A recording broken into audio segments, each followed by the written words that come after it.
we communicated before the service is over. But I would like you to stand on your feet again, please, if you wouldn't mind. And let's get to the Word of God. Genesis chapter 29.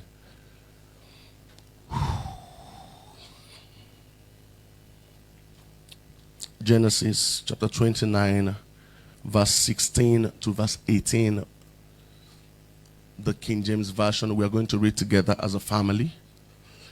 We are reading from verse 16 to verse 18, then verse 30 and verse 31 of that same chapter, Genesis chapter 29. Can we read together at the count of two as a family? 1, 2. And Laban had 2 daughters. The name of the elder was Leah, and the name of the younger was Rachel. Leah was tender-eyed, but Rachel was beautiful and well-favored. And Jacob loved Rachel and said, I will serve thee 7 years for Rachel, thy younger daughter. 30. And he went in also unto Rachel, and loved also Rachel more than Leah, and served with him yet 7 other years. 31. And when the Lord saw that Leah was hated, he opened her womb, but Rachel was barren. Jeremiah chapter 29, verse 11. Jeremiah chapter 29, verse 11. For I know the thoughts I think towards you, saith the Lord, thoughts of peace and not of evil, to give you an expected end. Can you put it in the NIV for us? Can you put it in the NIV? For I know the plans I have for you, declares the Lord. Plans to prosper you. Tell someone very close to you, God has plans to prosper you. And not to harm you.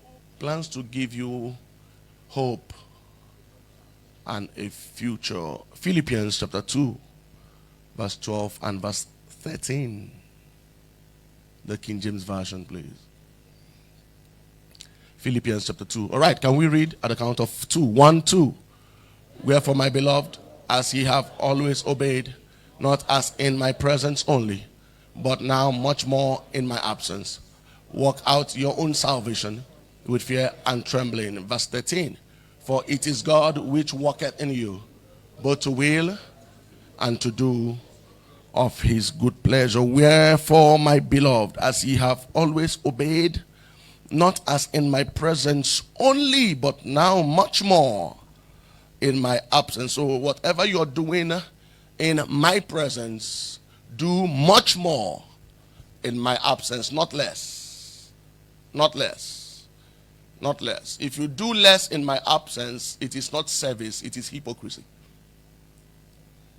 Whatever you are doing in my presence, do much more in my absence. Work out your own salvation with fear and trembling. How do I work that out? Verse 13. For it is God which worketh in you. So it's not even you that's working. Your own is just to stick to his design.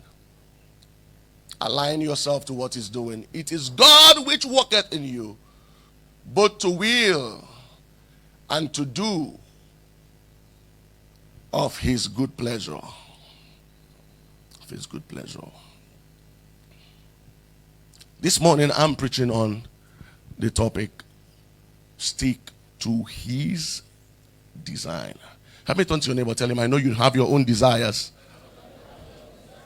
I know you have your own plans, but stick to his design. You may be seated. Let's fly as we can. Whew.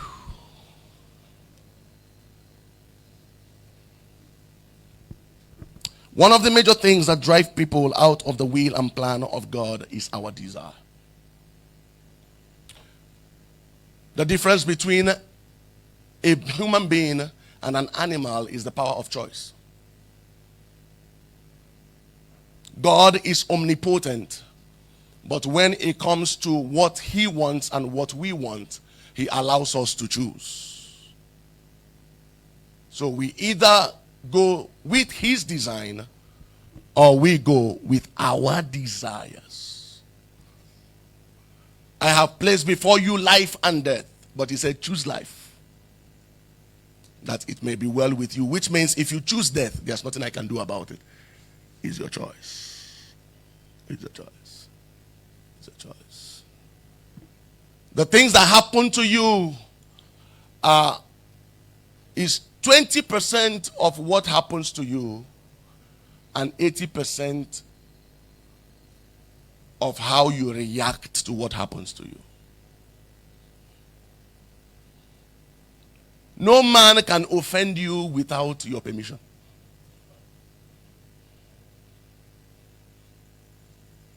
He got me annoyed. You decided to be annoyed. Your life is too bespoke for someone to determine how you feel and how you don't feel. That's too much power to give to one person. Out of 7.8 billion people, that's what they said that we are now. 7.8 billion people on the face of the earth. You allow one person to control how you feel. That's so much ability. You have choice. You walk, you're happy. You just pass through. You're on Facebook. You're very happy reading. Immediately his post, you see his post like this. You switch from this end of happiness to this end of happiness. That's too much power. How can he remote control you like that? Even when he's not aware that he's remote controlling you. So God created us and gave us choices. Choices. In India, there are about 3 million gods. You choose who to serve. There's so much options to pick from.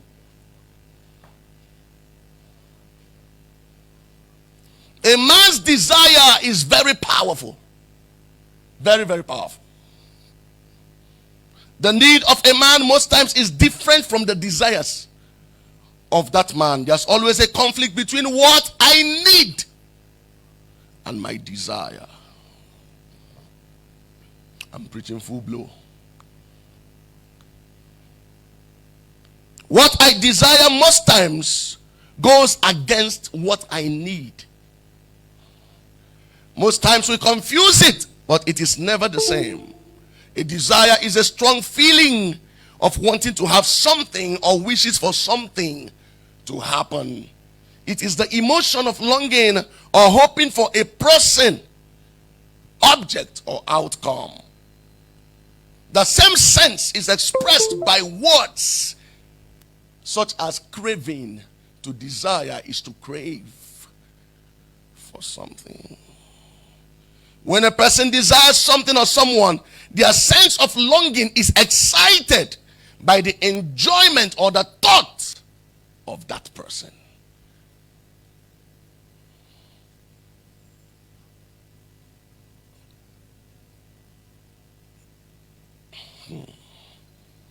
A need is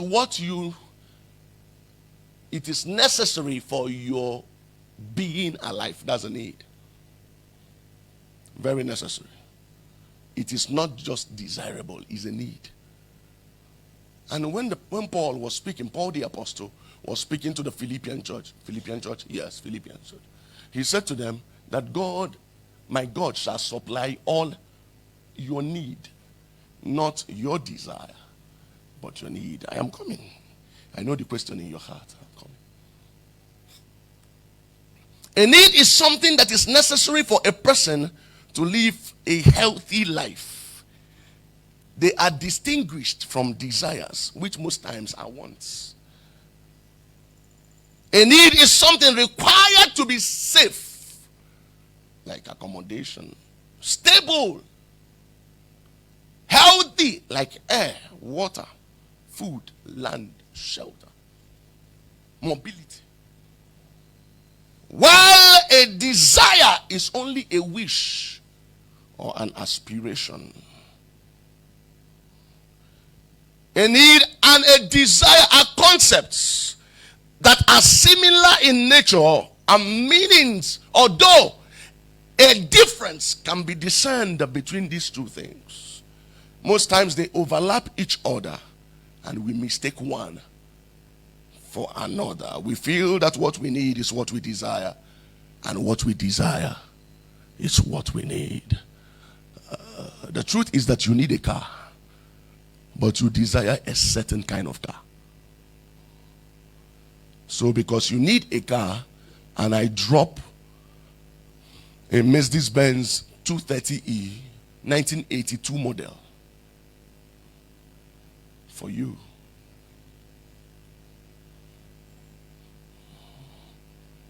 you will thank me for giving you a car, but that thank you will not pass here, because that's not your desire. That car is on transition. We don't know if it's vintage or if it's state of the art. You have a need for a phone communication, and I present to you Nokia 3310 in 2021. If I call you, you will answer,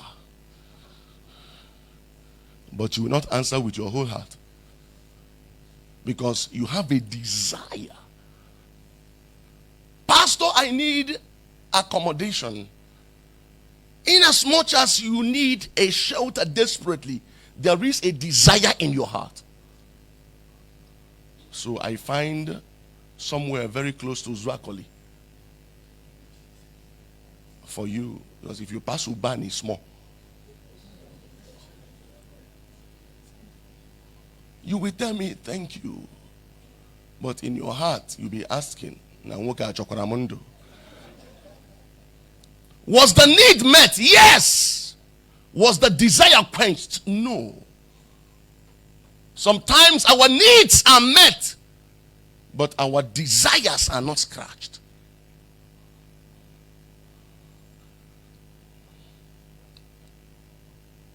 You might want to get married, need to get married. But with the need to get married, you desire a certain spec. If I present okwa for you, you know okwa. Okwa is more bushy than okukibo, you know.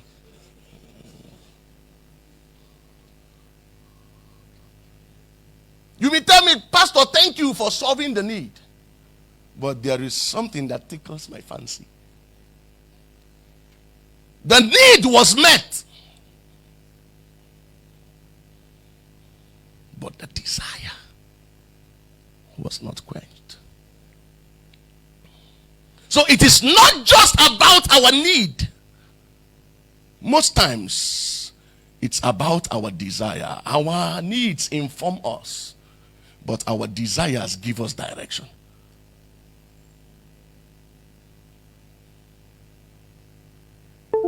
I realized that temptations don't come from the devil, like we were told. Temptations are birthed by our desires, but they are delivered by the devil. James chapter 1 verse 13 to 15. Let no one say when he is tempted, I am tempted by God. For God cannot be tempted by evil, nor does he tempt anyone. The New King James Version. But each one is tempted when he is drawn away by his own desires and enticed. Then when desire has conceived, it gives birth to sin. And when it is full grown, it brings forth death. Put it in the NLT translation, please. And remember Remember, when you are being tempted, do not say, God is tempting me. God is never tempted to do wrong, and he never tempts anyone else. Temptation comes from our own desire. Tell the person very close to you, you are being tempted by your desires. Temptation comes from our own desires, which entice us and drag us away. These desires give birth to sinful actions. And when sin is allowed to grow, it gives birth to death. Put it in the TPT, the Passion Translation. Verse 13. When you are tempted, don't ever say, God is tempting me. For God is incapable of being tempted by evil, and he is never the source of temptation. Verse 14. Instead, it is each person's own desires and thoughts that drag them into evil and lure them away into darkness. Verse 15. Evil desires give birth to evil actions. So it's not devil. It's not the devil. All these people blaming the devil, we know. A story was told me by my pastor of one man that was in the spirit, and he saw a revelation of a church. Right in that church, there was service going on, but at the gate of the church was the devil sitting down crying. So the man went to ask the devil, Lucy baby,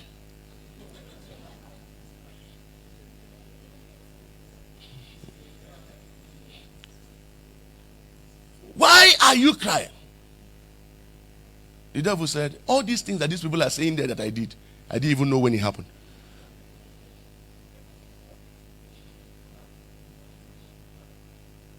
When sin is fully mature, it can murder you, but it starts from desire. The devil will never bring you a temptation outside the scope of your desire. He will always tempt you with what you like. So help me ask your neighbor, what do you like? If you say no to what you don't like, it is not an achievement.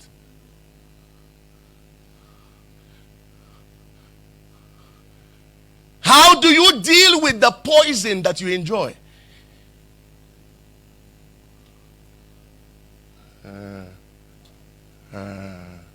It's killing you, but you can't say no. They are dragging you out, but you like the taste. You don't even know that your liver is being eaten. I was having a drive with some of my friends in Lagos. 6 of us, men of God. And as we were driving, one lady was standing very close to Oriental Hotel on the island, and one of us turned to the other. He said, boy, that girl is fine. Wonderful creature of God. And my brother turned to him and said, that's not my temptation.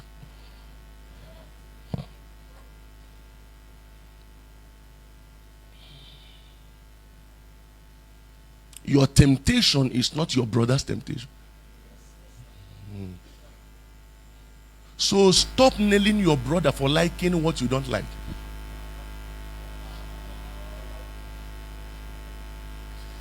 And for you today, we are moving together. Your brother fell because that one can make you fall. You are forming God.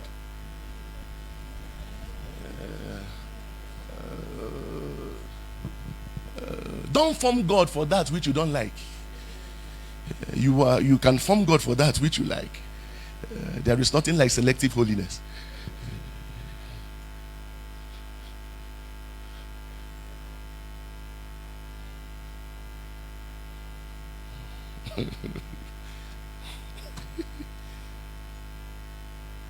So when your brother is rushing to that which he likes, calm down, bro. Calm down. Your own desires will move your own body in a certain frequency.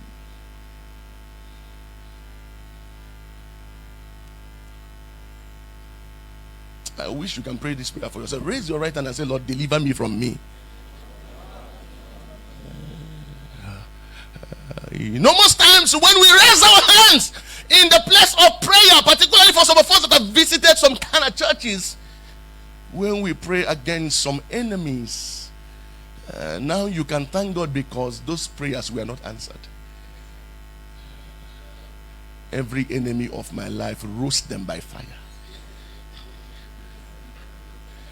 And God looked around and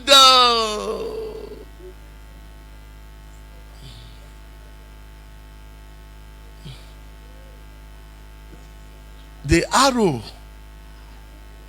was actually coming back to you. Because village people is you. If your neighbor is looking straight, just know it's the person I'm talking to.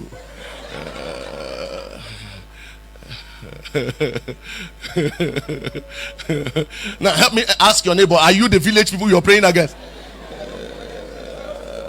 We are pulling you out of it and leave me, I like it. We are pulling you out of it and leave me, I like it. You don't even know in the porridge is the loss of your birthright. Temptation is not about what you gain. It's about comparing what you gain to what you have lost.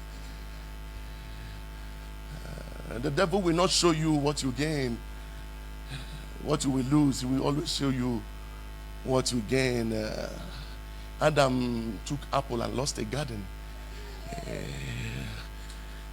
It's not about what you gain. It's about what you lose after you have gained.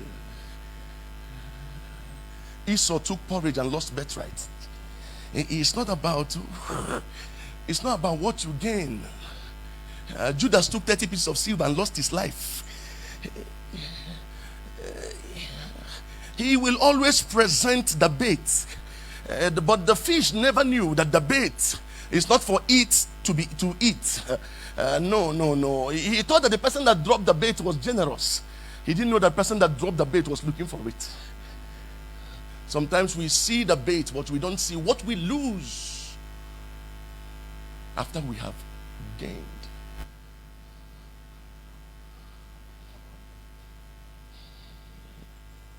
The intensity of desire is in the pursuit.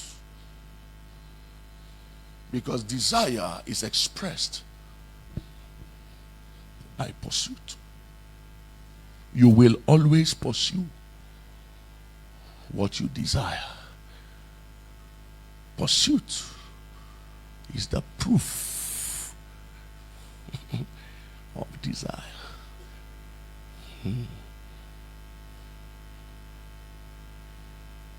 Put back Genesis chapter 29, where we've started to read. Let me bring out something from there. Then we continue our journey. Genesis chapter 29, verse 16 to verse 18, I believe.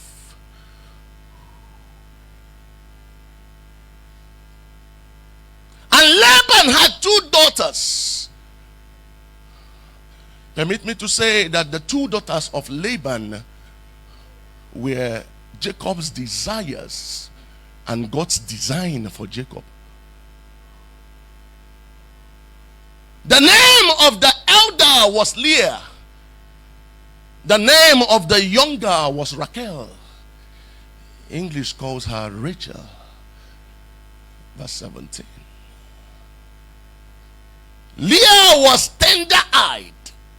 A translation said Leah was soft-eyed. A translation said Leah had delicate eyes. A translation said Leah had beautiful eyes. But Rachel was beautiful and well-favored. That word well-favored is not talking about favor like you know favor. That word favored, in some translation, is said, and